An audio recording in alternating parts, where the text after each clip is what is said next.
Welcome to the LeadingLane podcast for real estate pros by real estate pros with your hosts, Ashley Frederick and Stephen Birch. If you're looking for an honest, authentic, and raw perspective, you found it. All right, welcome back to our LeadingLane podcast. Today, Ashley and I are going to talk about communications, basically implementing a process, leaning into some technology, and being more efficient with our team and with our organizations on how we communicate with them. So Ashley, I know before you and I started working together, you had some different ways that when you communicate to your team, to your agents, to your staff, you changed your method. So what did you use before? Kind of tell me the pros, the cons of what you had before, and then what are you using now? Sure. So I think when we first started, right, it was like a group text message, which, let's be honest, that is annoying in itself, doesn't always apply to everybody. So then really quickly we started with just a secret or a hidden, Facebook page. Mm-hmm. And then, so we would use that Facebook page for kind of internal communication because not everybody was at the office every single day or just things we wanted to make sure. So we'd have things on there like a new listing or we have floor here. So if somebody needed help with floor coverage, we had an upcoming event, every now and then it would be kind of like a SOS type thing or like, I need help with this. But I found it to be a little like lost in translation, if you will, especially with Facebook, because you get notifications for every other group that you're in. So it's really easy, I think, to like have that be piled down at the bottom and you missed it because there's 25 other notifications. But for us starting out, it was really simple place just to have it housed. And, we used that for, I think, like 2.5 years.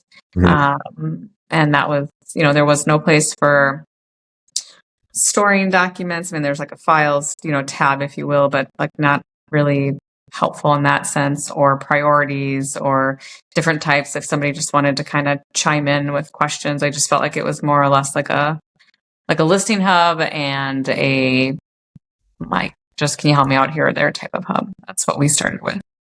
So when you were with your previous company, what were their communication methods? Like, how did they communicate to you as an agent? That face said it all. Did it? I can't hide my facial expressions. People always say my face tells a story. But, communication was an issue. Looking back, right? And it was normally like saved for an office meeting. So then an office meeting ended up being extremely long because any of the communication was done. Otherwise, it was email. And that broker liked to put everything in capital letters. So that was always fun because we were trying to figure out like if she was screaming through the keyboard or not, if that was just how it was. So then you think about that. If you think about how many emails you get in a day, and if you're on appointments, right, and you get back to your computer and there's 20 emails, like that might be, saved for the end. Or I think the other thing, like with email is that maybe somebody was asking for something and then they only responded to one person. So not everyone saw the response that it was going to be taken care of. So then the second person would take care of it and it was already taken care of. It was just kind of a rigmarole, if you will. Or if you get the people that do the reply all and say thank you, to absolutely everybody, and it was unnecessary to have that email. 700 other more emails that I didn't need. Yeah. But what about you when you were at your other brokerages? Yeah. What did you use? So it's kind of funny. I'm writing down, like, looking back, what did we do? I think that definitely it was the in-person sales meeting that we had weekly that took freaking forever. And then, it was my grandmother was my broker, right? So, and I remember her going through sales meetings and we would go through her 3-ring binder and she would flip page by page of the MLS sheet of all the listings. And we would talk about each listing. And then if there was a new listing, how they would distribute that across the office is they would print out a copy for each person to lay it on our desk. And then we would have, 5 to 10 different copies handouts ready to go in the actual physical paper file as well. So it was very old school, I mean, back then though too, also, right? Like we didn't have a ton of technology, and we didn't know what was out there and available. So it was all face to face. Back then we didn't even have like a group message. But then when we started with our company, with the franchise, we did the group text messages. We quickly learned that was not it. We had, if people left or people, joined the company, it would be a whole nother group message, and we would have 10,000 different messages. People wouldn't be, putting it in the right group, so on and so forth. Then we went over to GroupMe, which was a little bit better, just because now it was an app based. So that was a little bit better, but still it wasn't quite it. We jumped to Facebook groups for a hot minute, but that drove me nuts. Facebook is social media, right? And so agents will always say, well, I didn't see that posted in there. Well, they get the alert, yeah, but then they go in there and then they see what is on their social, like their feed, they get distracted, and now they're out there scrolling and not actually going to the Facebook group and having the conversation or looking at what they need to be looking at, lost in translation. We looked at Slack for a hot minute. We use Slack currently for our LeadingLane stuff, but I was on Slack for our company for a while, and then you and I did a mastermind that did Slack as well. I can't stand Slack, and it does not work the way that my brain works and functions. I'm not saying it's not a great product. It just doesn't, it's not what my brain, for the company perspective of brokerage. It works great on the LeadingLane side of things, but for the brokerage, for communication, now we use Blink. It's designed for more of frontline workers. What I did was I took Blink and I took all my wish list of what I wanted, the different categories of posting, so that we can see, the new listings, or if we have buyers looking, we can now categorize each of our individual posts. And now it's our hub of all of our internal documents. It's our communication. It's our drive, right? Like, it took away from having to have all of these side apps and like 10,000 different directions to now, from a company perspective, we have one app to go to. It's organized in a fashion that even if we need to bounce, somebody out to a different platform or software or area, we're able to direct them, and it doesn't appear that we have the 10,000 different apps anymore because it's all within inside Blink. So I love Blink. That's what we obviously put into your company into effect there as well. That's what I do for the mass majority of my clients, is implement Blink right away. Yeah, I love it. So what are your thoughts on Blink? And then I can go into further on some other things there. Yeah. First of all, do you recall what the cost is? I mean, it's minimal, but I know that that's always something that people will ask. I want to say it's like $3.40. Don't quote me 100%, like per person per month type of thing. To me, it's minute. It is the best investment to have it within any sort of organization. I think I've talked about it with a couple people, and then they'll figure out $3 and how much that is per month. And again, it's, you have to spend money to make money, if you will. And Absolutely. If your company could all be on the same page and have like this internal dialogue, like, I guarantee you that in senses it will make that up by what you can accomplish together. I think there's also a sense of culture that comes out of Blink. So I wrote down a couple of things, but one, which I think we implemented maybe 6 months ago, was the under contract. So we have a new submission form button. Basically, anytime an agent gets an accepted offer, they fill out this form, basically all the terms, which aren't seen to everybody, but then it flops over to a spreadsheet that our admins have access to. So there's, on the back end, right, like our admins have access to this spreadsheet of agents, price, closing date, etc. But then on the Blink side, it does an automatic publication from me, the broker, that says, congratulations, Stephen Birch, on your accepted offer on XYZ closing this day or whatever. And then everyone else gets to chime in and say, congratulations, great job, so cool. So I think that it's kind of like a relationship builder within the team to promote everyone doing well. But on the back end, I know that you and I have been at conventions and people have literally said, like, I didn't know we had an accepted offer, or I didn't know we had contracts get accepted while I was out this week. So for me as a broker, like, depending, and I don't think it even matters if you have an agent, an office of 10 people or 50 people, it would still be coming through. So I at least, I don't need to know all the details of the offer, but I saw that offer was under contract. And to me, it's just a matter of having that in touch with your business, that you know that these are getting done. But also maybe it's somebody that's new in the company or that's been struggling, and you see it come through, and then you as a broker could take an extra step and send them a private message like, hey, just saw the contract come through, like, great job, or I know you were really struggling with that one. So there's some internal motivation there that I think is really important. Yeah, absolutely. And going back to like the people that say that they don't know about the offer or contract or anything else, like, there's been people that I've had conversations with, just not a handful, like a lot, that they basically say they don't know that they're under contract until they receive the check from closing, their commission check.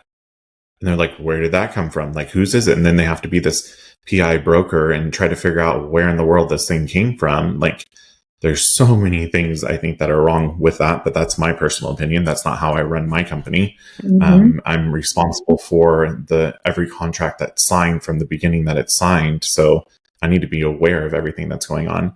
And the automatic alert that we implement into your Blink system, it's great because the agents, like, if it appears that it's coming from you, it's really not coming from you, right? Like, it's set up on the back end for automation.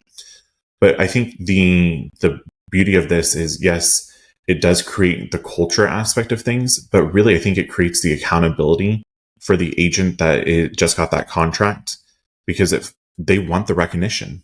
So because we're creating the culture, they want the recognition. And so we're making it to where in order for them to get the recognition, there we go. Can't talk.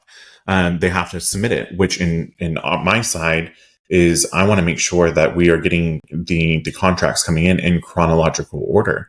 So it appears wonderful. It is wonderful, but it's all about the reporting that it is doing, that the agent now is doing the reporting on the back end for us, which then triggers our admins and our staff to be able to pick up and start doing what they need to be able to do. So yeah, it's warm and fuzzy, but it's the operations side that really is now making it way more efficient and streamlined across the board. Right, because a lot of those offers end up coming through like overnight or over the weekend. So when staff comes in on Monday morning, they've seen them, right? So they can acknowledge that, and now I have X, Y, Z steps to take care of. Some other reporting portions of it ask, where did this lead come from? So that's a really good way for us to pull some numbers at the end as far as, is it a specific sphere, et cetera. But more importantly, like, we have referrals, right? So like we have KV Core referrals. So the agent will select KV Core referral. So again, it's triggering the admins to know that there is a referral that has to be paid when the closing comes. So it's just trying to make sure that steps aren't missed throughout the process, because we get it, like, things come up, you forget or whatnot, but this is supposed to kind of help with all questions and all answers. I think one of the things at the end too that you have is, would this agent be a good fit for our office? And it's funny for me to look at those, and I have my own little list. But it was really funny when the agents had selected yes, which I was like, okay, fine. She came in like 3 weeks later and she's like, so, when I submitted my contract a couple weeks ago, I thought that this agent would be a really good fit. I hadn't done a transaction with them before. And I'm just here to tell you that I changed my mind. And they... So I just thought it was really sweet how she was like so concerned that she had put in like, yes, a good fit. And then she told me like the disasters of what happened. And I was like, you're right, that probably would not be a good fit here. So, they obviously like took concern that they put it in there and then wanted to let me know like they don't feel that way anymore. So I appreciated that. Yeah. And the beauty of this new contract submission form is to be able to keep you as the broker and your staff more organized and efficient in their working. Like that's one of the questions that I put in there. Yes, are they a good fit for your company? And I get a lot of pushback at the very beginning when I'm working with a client, when I implement that into their company. Because they're like, exactly this, like, how do you know they're a good fit? You just started. Well, what we're trying to do is we're trying to be able to help train our agents, our active agents that are working on our company now, to constantly be thinking like, are they a good fit or not? Yes, no, right? Very simple. But it's to be able to show our current agents that look at the different level of professionalism that you get with agents within our company versus others. And now I can pull a full report and get opinions from all of my agents that's ever done a deal with this specific agent. And so if it's somebody that I'm going to go after, then I can pull that report and I can now have meaningful conversations with the agent that said, yeah, they're a good fit, and the agents that said, no, they're not a good fit. What happened? So that helps me prepare for when I'm going to be in that face-to-face, interview, if you will, of, what happened in this transaction. Like I can now dive deep into a meaningful conversation with them versus just asking very generic bullshit, questions and getting bullshit answers back. Like I want to make sure that they truly are going to represent my company properly. So there's so many different positives to implement those different types of questions and asking your agents. And I learned very early on that I was not looking at my numbers, frequently enough. So I was asked by Emin Pilati one time. This changed my perspective on numbers drastically. He asked me, like, what is my average sales price? What is my average production per agent? Like, just kind of drilled me with these numbers. And I was like, hell, I have no clue. And ever since then, like, numbers were my number one focus. I'm never going to allow Mr. Emin Pilati to ask me those questions again, and I don't know the answer to them. But like, I have to have a pulse on my company. And how else are you going to have a pulse on your company if you don't know the true numbers, if you don't know what's really happening, your fallout rate, right? Once I implemented this contract submission form, I started asking, who is the title company that you primarily use, or like on this actual contract, like who is the title company, who is the lender? And now that analytical information allowed me to go to these lenders and to title and ask for an MSA. An MSA is a marketing service agreement. So because I was able to show, hey, look, 70% of our transactions are being ran through you. So let's develop a partnership together, right?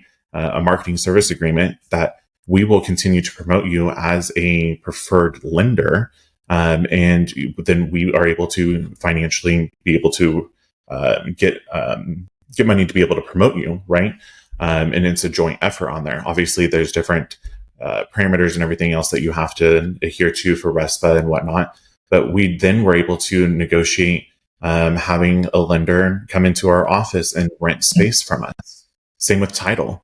Now we can have a true conversation about, hey, we want to come up with different ventures together and have you rent out and be next to us to make sure that you're the convenient choice for our clients as you're providing fantastic service.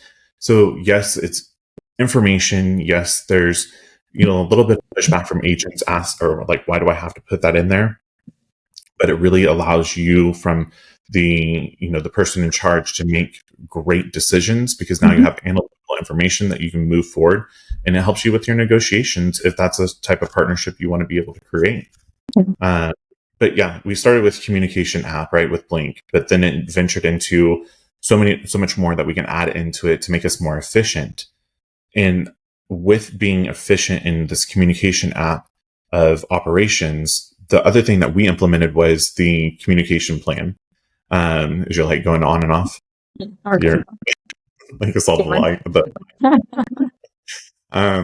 So we implemented the communication plan, right? Like I felt like I was the help desk 24/7, having all of these agents call me with every single little question. Should I do this? How do I do this? What goes on? And once we implemented Blink, we pushed people, we trained them to go to Blink and ask that question, right? instead of sending a mass text or a mass email now, we're posting it into our forum, our internal communication app on Blink, to allow their peers and other agents within our company and our staff to be able to jump in there and help them. Now that freed me up so much that now I'm having other people help answer the questions. People are getting their answers way quicker versus waiting on me to actually respond back to them. So it really then amplified the whole culture. Like, we're making a virtual extension of not only a knowledge base, but of our culture right at the fingertips of all of our staff and agents.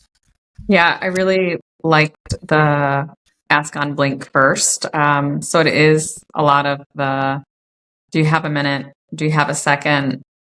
Etc. Which, don't get me wrong, there's plenty of opportunity or reasons that people need to talk to me directly. But there are a lot of questions that I felt that I was getting that other agents might not know the answer to either, because, right, like every day seems to be something that we haven't come across before, or there's different ways of doing things as well. So even now, sometimes when people will message me, I'll just be like, that's a great question. Did you put it in Blink? And then they'll see it. But for me, it's kind of, I enjoy watching other agents respond. So for me, it's like good and that they've been trained right, like they answered correctly, like, or sometimes it's just like somebody answered it, but here's maybe, and from my opinion, like maybe here's a little bit more, I like to think about it this way. Or let's be honest, maybe somebody answered the question wrong, and then I can hop on and be like, so great thought. However, like we need to do this, but then that's an opportunity that I know we should do further training on, so that it doesn't have that problem in the past. So I think the agents have done really well with that, especially with everything in real estate right now. You know, there's some messy waters that everyone's just trying to figure out, and they'll just hop on Blink and say, you know, I heard this, or did you read this article? You know, there was a video that was a really good video last week that I saw, and I wrote on Blink, everybody should take a peek at this video. So I think, you know, the other thing too is there's the hub, if you will. So it's like a file directory.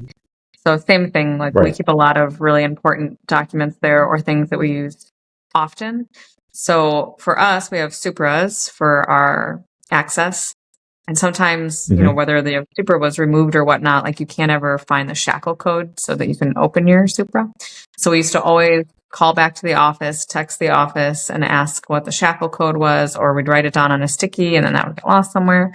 So I just had them make a master sheet of all of the Supras. And then so when I'm at a property, all I have to do is open up Blink, open up the spreadsheet and pull the shackle code. I didn't have to call anybody, no like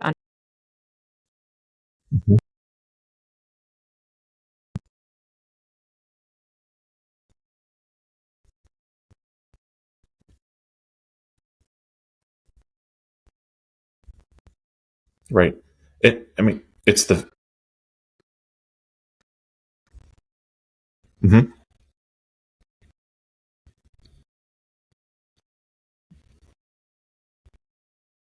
and so the meeting minutes are there for everyone to be like, oh, yep, but this is what we talked about last week. Right. And literally, again, it's that virtual extension, right? Like it's a resource right at their fingertips. And we have now the app on our phone, right? Blink is on your phone. So you know when you get a notification on Blink that it is pertaining to work, right? Really? Where that's different on Facebook or, you know, other different platforms. You get a notification, you don't know if it's social and, you know, just casual, or if it's actual something urgent and important for work. So when you talk about being able to push people back onto Blink, asking the question, what is that really doing? I mean, yes, we're answering the question right now, but what is that really doing for the future questions that are going to arise that might be the same type of realm? Right. So you might talk about something 6 months ago, or you might have new staff or whatnot, but basically it's a search function. So if an agent does have a question, like really they'll search it first, you know, like home warranty or something like that, that more or less it would bring up any discussions about home warranties. They can see if their question was already asked. So again, it's a resource hub for them before reaching out to anyone. Maybe they don't even have to post again because they found the answer by searching through the history. Right. I like to kind of compare it to you're creating your own living library for your company. Mhm. And so you, in essence, are creating your own search engine, your own Google for your company. Because anything that is in there, let it be within the hub, the file directory, a question, a post, a comment, whatever, you're going to be able to see anything that is searched with that word, just like if you were to go to Google. So for me, I love being able to have the trainings that are on there. The more that you are engaging and interacting and putting different articles and whatnot into it, the more robust your training and the different topics are going to be there. And like we put our meeting minutes for our sales meetings in there. We actually record all of our sales meetings as well. We have an owl, like a little thing that sits on our conference room, and it hoots every time that you turn it on. But it's a 360 camera that is recording everybody that is talking. So if you happen to miss it, or if you're in one of the offices and didn't come in person, you're able to see and experience the questions live. So now what that also does for me is, again, it's another resource. So if we go over something within a sales meeting, yeah, we have the minutes or the different notes, but sometimes we miss the different topics on there. So I would refer back, hey, go check out that video. You weren't able to attend in person. So watch the video and then come ask me those different questions. Mm-hmm. And I think at first when you implement anything type of like system like this, that you're pushing back a little bit, people automatically are a little bit defensive. Like, you're not taking the time. But now that we've implemented and have had it for 4 years, like however long it's been, they are so used to it. And that is the resource that they constantly go to. And now we're creating empowering critical thinking agents and critical thinking team, because we want them to be able to search, our Google search first within Blink, post on there if they have any questions, utilize their peers. Then if they aren't feeling like they're getting the support or getting their question answered, then they can trickle it on up to us. But in being able to apply all of that has eliminated them coming directly to me every single time. So it's a win-win all the way around, for education, for the culture, let's be real. What other real, companies have their own internal app that they use right at their fingertips? Very little that I'm aware of, right? That's why we implement this all across the nation. So I think it's beautiful for multiple different reasons in being able to truly scale and grow your company. Yeah, one other function that I like is the mandatory read, or the acknowledgement.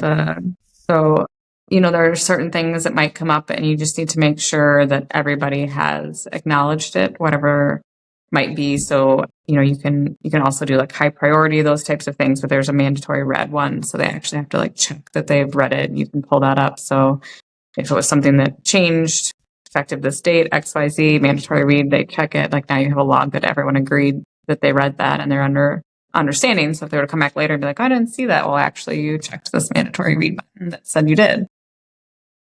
And they love that, don't they? Yeah, accountability, right? But yes, it and does. That's exactly what it is. It's this little bee, more or less, that pops up as a notification on the top of your phone. So I think that people take priority in that, like over Facebook, right? And it's kind of like what we talked about. You're not getting lost in everyone else's posts. Like, oh, like something popped up. I wonder if somebody needs something. A lot of times we'll do it for, like, if I'm, I have a board meeting tonight and somebody wants to see a showing or wants to see a property at 4. Well, I can't. So I just throw it in Blink, and can anybody help me with my showing tonight? So everyone gets a notification that there's a new post, and then everyone will look and they'll respond. And then same thing, maybe Kurt says he's going to do it, but Celeste was going to say, well, now Celeste doesn't have to worry about it because she already saw that Kurt did. Or maybe Kurt says, I can't. So then Celeste will be like, oh, yep, like I can. I see Kurt can't. So it's just really nice for everybody to be on the same page. Everyone knows what's going on. There aren't, like, oh, we talked about this outside of this. And sometimes if that happens, if there's a great conversation, I'll just say like, can you put that on Blink? Like, this is what we talked about. I think this would help everyone else so that they're aware. Yeah, you're empowering one another's and within your company, lifting them up. So I think that's phenomenal. And one of my favorite phrases that it's told to me is that in order to have peace in your company, you have to have organization and you have to have accountability. And that's exactly what I think that this app has done for our company, is that we've created the, true peace in our company by applying organization, because we have one place to go. It's a central location. It's not distractions. It's all work, right? And then we have accountability on there as well. There's no excuse to not see or engage, ask. I mean, it's literally an app on your phone, and every single one of us use our phone constantly and are on there. So there's no excuse to be not holding agents accountable. And now we're eliminating, like, I have not sent out a mass email to my entire company in probably 3 years, right? Like, I do not send out emails like that. Like, we use Blink to communicate. There are very rare one-offs that I'm emailing one-on-one, and that's acceptable. But everything that I have to communicate and broadcast to the entire company is all done through Blink. It's a lifesaver for me, and I'm so thankful that I found it. Are there more things that I wish that it had? Absolutely. But I work pretty closely with Blink, and being able to start customizing some different things and categories and whatnot. So I'm excited to see what's going to come down the pipeline in the future, so that we can only improve and the efficiency and the communication within our company. Yeah. So I think anyone, if you currently are maybe in the little bit of archaic age of text or emails, and you're looking for something that is super user friendly, that can help track across all kinds of different metrics, but also can create, responsibility, accountability, and culture, I think that we would definitely encourage you to check out Blink. You can ask either one of us to hop on and screen share. You can see what it looks like and see how it can benefit your company. If you've enjoyed today's episode, please like, subscribe, and share with others. Stay connected for more genuine insights and strategies to boost your real estate career on Facebook, or check out our website. We'll see you next time.